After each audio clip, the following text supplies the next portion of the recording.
What's going on, guys? Welcome back. And while I'm preparing my full series review for The Lord of the Rings, The Rings of Power, I figured I'd give you my mid-season thoughts on Andor, now that we're 6 episodes into the 12-episode series. When this show was announced back in the day, I really had no interest in it. Cassian Andor, that guy from Rogue One, who really cares? And I feel like a lot of people had a similar reaction to mine. However, as we got closer to the show's release, a lot of people seemed to warm up to the idea of it and said that it had the potential of being one of the best Star Wars products in recent memory. The first 3 episodes premiered the day after my birthday, and I went in with an open mind, but with some skepticism, considering how bad the last few Star Wars shows have been.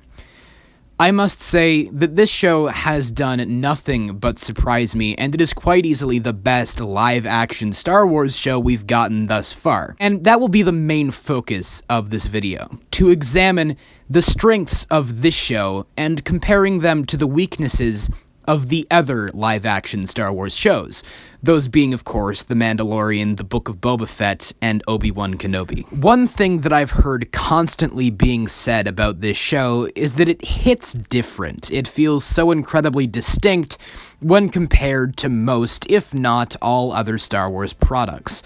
Why is that? Well, there are several factors that play into it, but one of them is that the world or worlds within this show feel lived in and real, thanks mostly to the fact that this show uses real sets and locations rather than the stagecraft or volume technology that The Mandalorian, The Book of Boba Fett, and Obi-Wan Kenobi were so reliant on. The first 3 episodes of Andor are mostly set on the planet Hobbricks, Cassian's quote-unquote homeworld, where we see him and several other characters wandering around the streets, bustling with people. It feels like a real community. Compare that to the Book of Boba Fett, where Boba Fett states that he must protect the people of Mos Espa. And despite that, all we ever see are him and Fennec Shand walking around empty streets which are completely devoid of life. That is because the technology they were working with was incredibly limiting in regards to what they could present to us visually. This show doesn't have that same problem. This show also has its own very unique vibe and feel to it, which is apparent from the very opening scene, that from the lighting, cinematography, set design, and score, all felt very reminiscent of Blade Runner. I know some people may take issue with that, but if you ask me, Star Wars has always been derivative of other media, and I'm just glad that they're doing something different than setting it on a gray or sandy planet like the past 2 shows. We also learned something very important in that scene, which is that Cassian Andor is not a great guy. He straight up murders 2 people in the opening scene. All the characters in this show make some pretty morally questionable decisions, and that once again sets it apart from practically all other Star Wars stories, where our protagonists are mostly infallible idealistic heroes with hearts of gold. This show also does a great job of exploring classism within the Star Wars galaxy. We see Cassian and the people of Hobbricks being overlooked by this security force of some type who learn of Cassian's crimes and intend to arrest him. However, instead of sending in a few officers to apprehend him, they send in a complete strike force to intimidate the entire community as a power move, essentially. But once their mission fails, they are reprimanded by the Imperial Security Bureau, who completely take over their operation, and even after that, we see how there is abuse of power going on within the Imperial Security Bureau. There are officials who are willing to step on others in order to further their own agenda. Everyone within this show is abusing their power in some way, and I find that very interesting. Speaking of those characters, They are all nuanced in their own way, which makes the conflict feel less black and white. If you think about it, most Star Wars stories demonize the actions of the Empire. Star Wars Rebels, for example, shows you the perspective of the rebellion and how to those people, the occupation of the Empire is viewed as a terrible and immoral thing. The Thrawn books, however, give you a more nuanced perspective, and you see how not everyone within the Empire is necessarily within themselves evil. This show actually gives you both perspectives to some extent, which I don't think I've ever seen before. Stellan Skarsgård's character is walking the line between peaceful rebellion and extremism, similar to Saw Gerrera. Mon Mothma is a character who's trying to bring attention to smaller injustices throughout the galaxy, but is unable to make her voice heard. Even in the 6th episode, we have an Imperial officer with a family and a son who is incredibly ill. You see how he views his position more so as a way to make ends meet, rather than necessarily having any truly malevolent intentions behind what he's doing.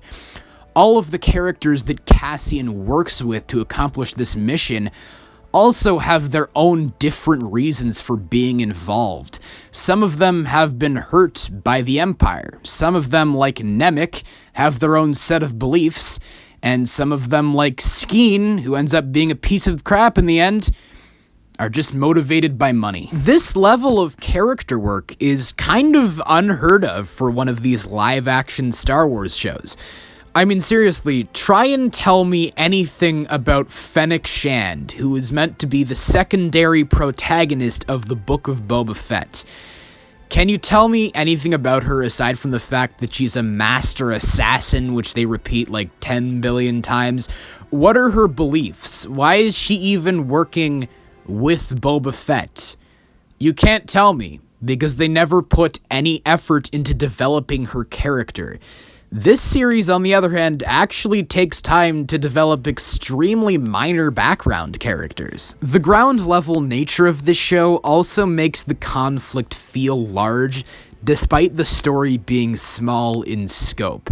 One moment in particular that sticks out in my mind is in the 5th episode, when our characters are formulating their plan to raid the nearby Imperial garrison, before suddenly a TIE fighter appears, swooping overhead, accompanied by dread-filled music, while our characters dive for cover. A TIE fighter, something which is typically cannon fodder to be blown up by our heroes, actually poses a very serious threat to our characters in this show. While I was watching the 6th episode, I found myself wondering why I was so wrapped up in the tension of what was going on. And I realized that it was because it was dead serious. Every Star Wars story, whether it be a movie, show, book, etc., always has this pulpy, happy-go-lucky feeling to it, where even in a serious battle, our characters are having fun.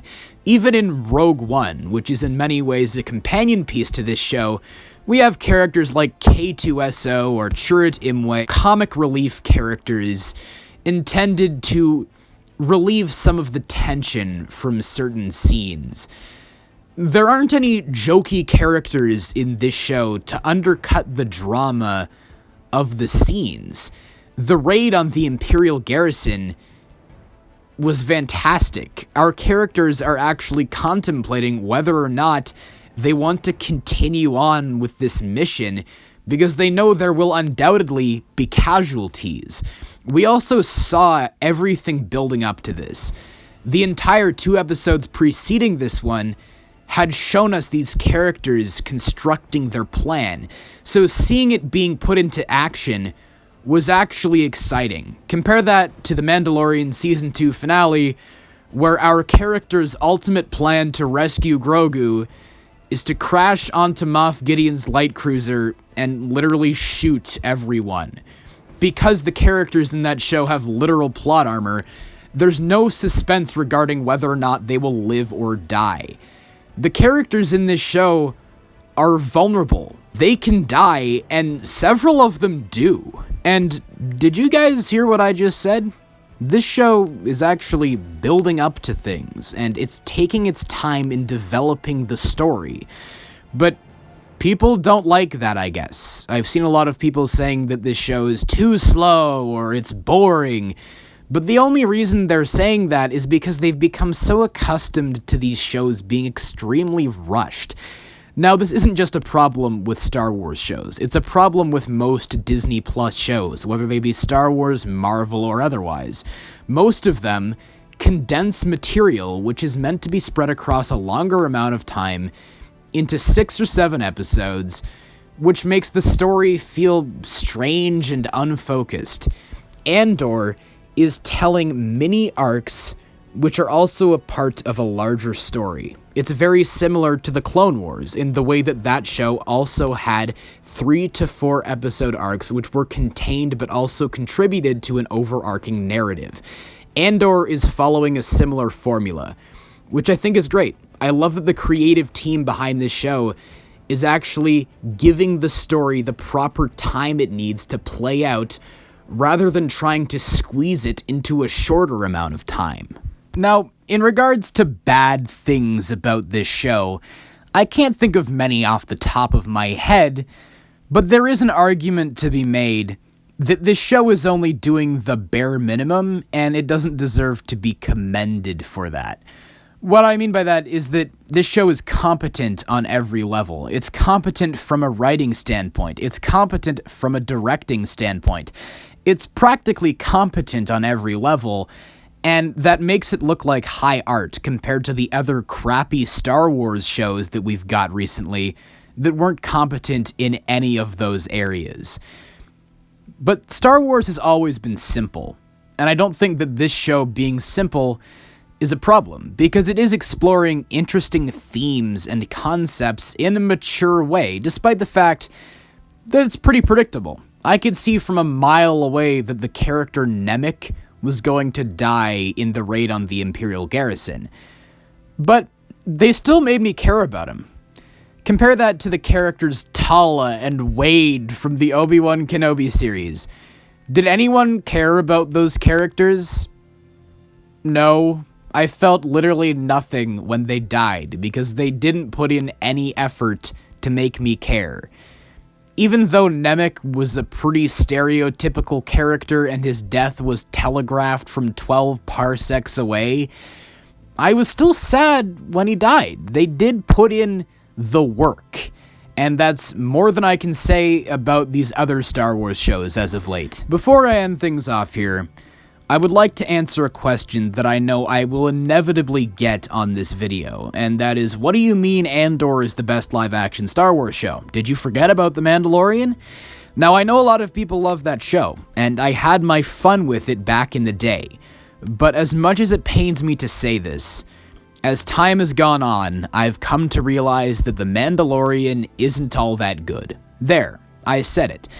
It was an enjoyable experience in the moment, but it is so reliant on nostalgia and hype to the point where it doesn't work on repeat viewings. I tried to rewatch a few episodes of it when the Book of Boba Fett was coming out earlier this year, and I had a really hard time sitting through them, because without the hype that was present at the time, it made for a pretty shallow experience, and the flaws in the writing became a lot more apparent. The story also doesn't have a lot of value anymore, especially considering that the Book of Boba Fett essentially completely reset the story, making the stakes of The Mandalorian Season 2 completely meaningless going into Season 3. Andor isn't getting quite as much hype as The Mandalorian did, but that means it has more value, and it will have more to offer going forward than cameos and shallow fan service. But you guys let me know. What are your thoughts on Andor thus far? Do you agree with me that it's the new Star Wars show to beat, or do you disagree with me and think that The Mandalorian is still the best live-action Star Wars show? Just whatever your thoughts are, please let me know them all in the comments below. And of course, as always, I hope you guys have a great day. Take care.